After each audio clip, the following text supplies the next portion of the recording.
What's up everybody, Peter McKinnon here, welcome back to yet another video. Today we thought it might be fun to run through like a little bit of a gift guide of sorts, kind of going through 8 items or so. That's all I could really find. There's just 8 things that I really like right now. I wanted it to be 10, but 8 things that you could maybe buy for a photographer or a cinematographer or yourself. I'm one of those people, so maybe this list will help you decide what you want for the holidays. Number 1, and honestly a little bit random, you probably don't see it coming, hard drives. This new little rugged pro drive from LaCie, it's everything I ever wanted a hard drive to be. You know rugged drives as being typically orange and a lot bigger. So now the best part of the new rugged drives is they are way smaller. They're very thin, very small, they're SSDs, they're solid state drives in 1 or 2 terabytes, and the transfer speeds on these black ones are like 2,800 megabytes per second. That is ridiculously fast. And it's USB-C, so it comes with a small little cable, not like a huge one that you gotta coil around 1,000 times. Drop-proof, crush-proof, and a little interesting fact is, I think these come with an Adobe Creative Cloud plan, which is kind of neat. This is a great little gift, especially for anyone that's creating content. Everyone needs hard drives, and they're always on the go. So that's a winner. Disclaimer, these are not cheap at all. These are super expensive drives. So if you're looking for something on the cheap end, this is not probably what you're gonna wanna grab. You're paying a premium also for the name LaCie and the whole fact that it's rugged and crush proof and all of that. But they are super high quality and we've switched over to these and love them a lot. Next up on the list for things to grab for your photographer or your cinematographer friend or yourself is the Switchpod. This is a great little gift. Nice small package and can be used in so many different ways. Essentially, it is your vlogging camera tripod arm. So you can have the camera facing yourself. It's got a nice grip here, so it feels good ergonomically, and then you can kind of flip it open and set it down, and you are instantly hands off, and now you have a tripod. So it's held together with magnets. It's a genius design. A little bit pricey. It's $120, but not as pricey as that hard drive we just talked about. Bam! Love that. Next up is the Chaotica Eyeball. Now you might be looking at this thinking, oh, what is that? That's like a giant microphone cover that's a little bit too big, and there's a pop filter that kind of just goes on the front there. The claim is that this kind of reduces the need for having to buy sound panels and sound blankets, and it's gonna give you that studio recording sound anywhere with just this little cover. So this goes over your mic, and then you're talking into this. So if you like to do podcasts, or you're doing a lot of voiceover work, or you're just looking for high quality audio, but you're having a bit of a problem with the echo or wherever you're recording, be it that it's an empty space, there's not enough furniture, there's not enough carpets or rugs or things to just kill and dampen the sound, this goes over top of your mic and it's supposed to do all of those. It's supposed to work wonders. It's one of those things that solves a problem that I think a lot of people have, that a lot of people don't want to have to wrestle. Like putting sound panels in here and anywhere, that sucks. No one wants to have to do that. So to just be able to grab a product that kind of solves that problem, I think these are gonna run you about $100, maybe like 115 bucks. And that's a lot of money, but opposed to having to buy huge acoustic blankets or sound panels, those cost a lot more. So I would opt for something like this myself before I went into panels or blankets. That's called the Chaotica Eyeball. I'll link all this stuff below, so you guys, you don't gotta worry about it. I got you. I got you. Next up, we're gonna talk drones and cameras. Now, I'm a huge fan of the Mavic Mini. Now, why am I a huge fan of this? Because it does the job real well for the needs that I have when it comes to drone flights, cinematography, photography. When I just wanna shoot something establishing to show where I am real quick, this goes up in the air, it comes back down, it does everything I need it to do, and it still looks good. It's also fun to use. On top of that, if someone has never flown a drone before or they're looking to get into it, the Mavic Mini is the perfect starter drone. Look at that, look how small. We know how small it is. You saw I fit it in a sandwich in my thumbnail. Like it is tiny, but that is one of the reasons I think it's great, because you're not spending $2,500 on a drone. You're not spending $3,000, you're not spending $1,800. It's about $450, I think. So the stress level when you're flying it, should you crash this, where that would still suck because you don't ever want to crash a drone for so many reasons, but you're gonna feel a lot less garbage about yourself crashing this than you would like an Inspire 2 or a Phantom or a Mavic Pro or anything. This just hurts less. Mavic Mini, awesome little gift, dope little package. Now on the camera side of things, I would never have recommended this in the past the EOS RP, but now that the firmware has been updated to 24p for the vlogs, for videos, for anything like that, which is way better than what was being offered on this before, which is why I wasn't a huge fan. But now you're getting like one of the cheapest, is this, yeah, like probably like one of the cheapest on the market, mirrorless cameras that's full frame, does 24p and has a flip screen, which is awesome. It's also a dope photo camera.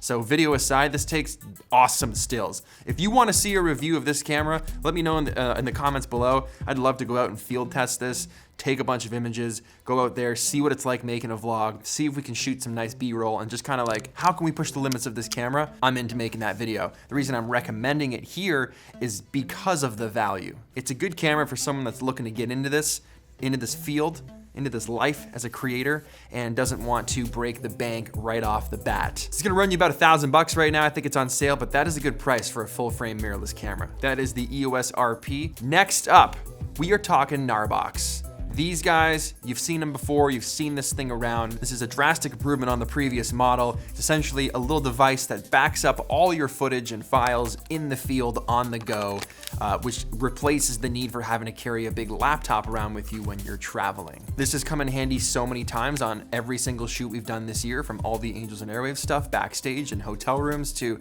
shooting in Norway, shooting in the mountains in Banff, and running out of space on our hard drives and not having enough room and having to dump cards while we're still outside shooting so that we can erase them and get back to shooting without having to go back to hotels. And it's one of those things that you just toss in your camera bag and you forget it, you set it and forget it, and then when you need it, you are so psyched that you have it. Again, this is a pricey item, so this isn't something I would necessarily recommend for a beginner or someone that's getting into this craft. Someone that's seasoned, that is already out there doing their thing in the field all the time. This is the kind of item for yourself, for someone else, that would make a big difference to their workflow. So that's where the Gnar Box 2 comes in, and that's why it's on the list for this year's recommendations. Next up, we're talking Aperture. Love Aperture, love the guys at Aperture. They're always making super awesome, innovative stuff. Now, you guys know I love my little tiny lights, and they've done several different versions of these lights, but the new RGB version that's come out, this light is so good. The diffusion screen that it comes with, how it charges, the screen, the case, RGB, you can connect an app to it, pick any color, and it'll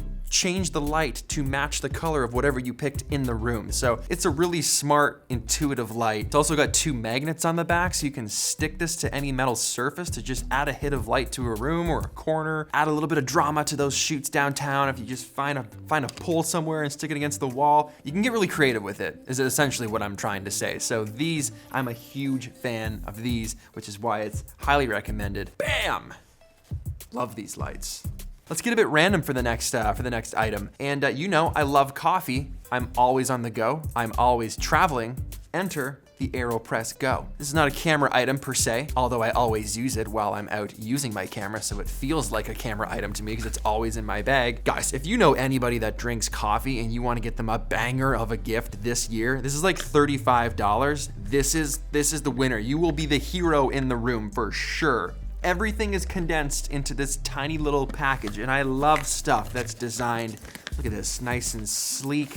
It's so dope, right? So everything is inside. You take off this nice lid. Paper filters are inside this little thing, and then you flip this over. That ends up being the cup that you can make coffee into, and then all your little tools fit inside, and coffee maker itself, once the filter comes off, is actually right here. I'm not gonna make a video right now on how to make AeroPress coffee, but that's a video I'd actually would like to make. That sounds like a good video, but this, long story longer, is a great gift for anybody that likes coffee and is on the go or always on the move. And the last little bonus item here, that I gotta throw in here, I gotta plug myself, because this video is sponsored by me. This video is sponsored by me. It's our grand finale, our third and final coffee collector box with James Coffee Co. Inside you have all 3 of my coffee blends, Golden Hour, Blue Hour, and Magic Hour. And this one includes, for the first time, which is kind of exciting because I have been asked a lot about it. We include like signed prints in every box, but this is the first time that we've, the bucket shot has actually ever been printed. We have a limited amount of these boxes. I'll link them below if they're for sale at the moment. I don't know if they'll be out by the time I make this video. They might be, or they're coming very soon. But it's the first and only time that I'll probably be printing the bucket shot. So if you ever wanted your hands on one and you saw the short film and you liked it, this is your chance to get a signed coffee.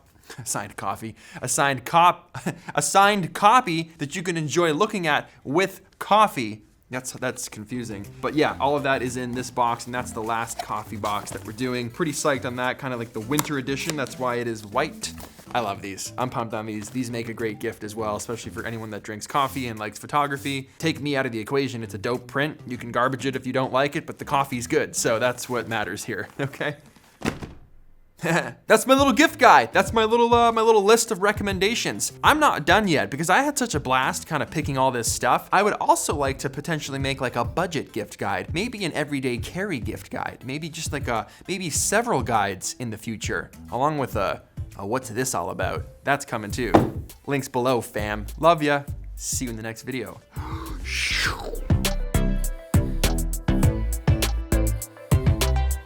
Switchpod.